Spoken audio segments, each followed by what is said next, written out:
Hey, what's going on guys, Pog here, and today I'll be setting up my new PlayStation 5 Digital Edition. This one here is the one that came with the God of War bundle, so let's get to it. Just got the controller plugged in, and then I'm going to push the power button. This obviously does not have a disc tray because it is the digital.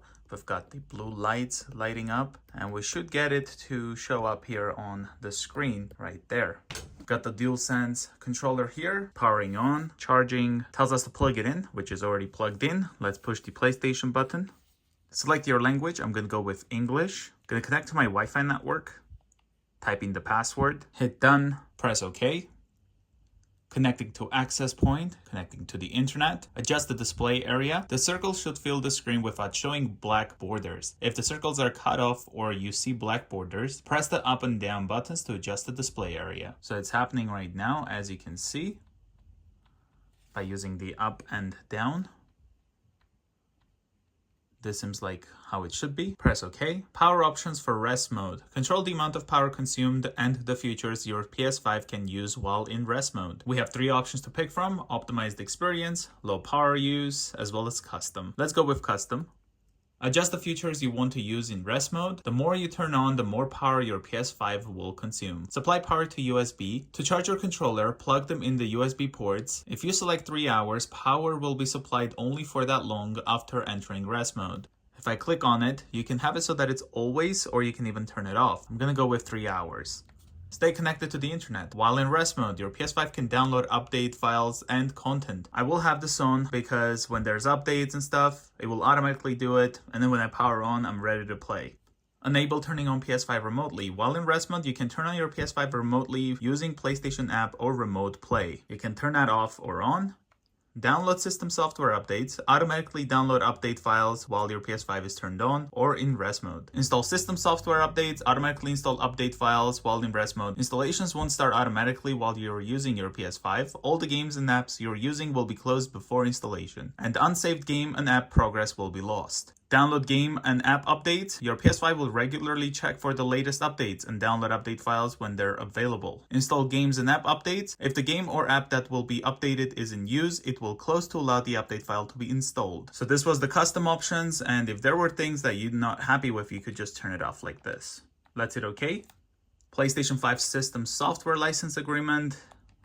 Hit confirm here. Update the system software to use network features and get the most out of your PS5. You can do this later, but I'm gonna do this right now. Let's hit continue. The PS5 system software will be updated. Your PS5 will restart and start the update. Let's hit update. Downloading the update file. It is a 1 GB update file, and it says it will take 4 minutes. While you were waiting for this update, you could have used your app, and that way you could have signed into your account if you were to scan that QR code there. Restarting your PS5. Don't unplug the AC power cord, obviously, when there's an update or whatever happening. Never unplug your PlayStation 5 in the first place before fully turning it off. Now it's installing the update, and thanks to the SSDs, look how quick it can do that. Please wait. After installation is complete, your PS5 will automatically restart. It's installing the update file, and again, look how quickly it's installing it. It's very awesome. And even right now, you could still use the PlayStation app for easier sign-in, so that's pretty cool.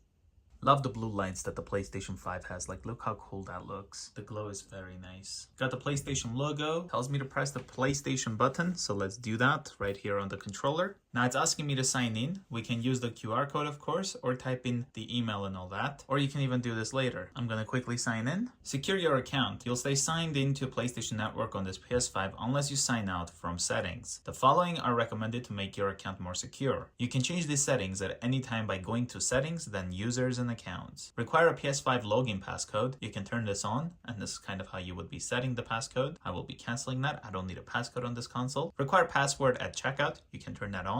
Let's hit OK. Console sharing and offline play. You already have another PS5 with console sharing and offline play enabled. Do you want to enable console sharing and offline play on this PS5? If you do, anyone who uses this PS5 will be able to play your games and media, even when the console is offline. I will not be enabling this one because I do have a disc PS5. Transfer data from your PS4. Finish configuring your PS5 by selecting the users, games, and save data that you want to bring over from your PS4 all at once. You can do this later or transfer data now, but I've been using a PS5, so I will be doing this later, I guess. So let's go over to the next one, and it should be ready to take us to, yep, right here. Welcome to the PlayStation 5.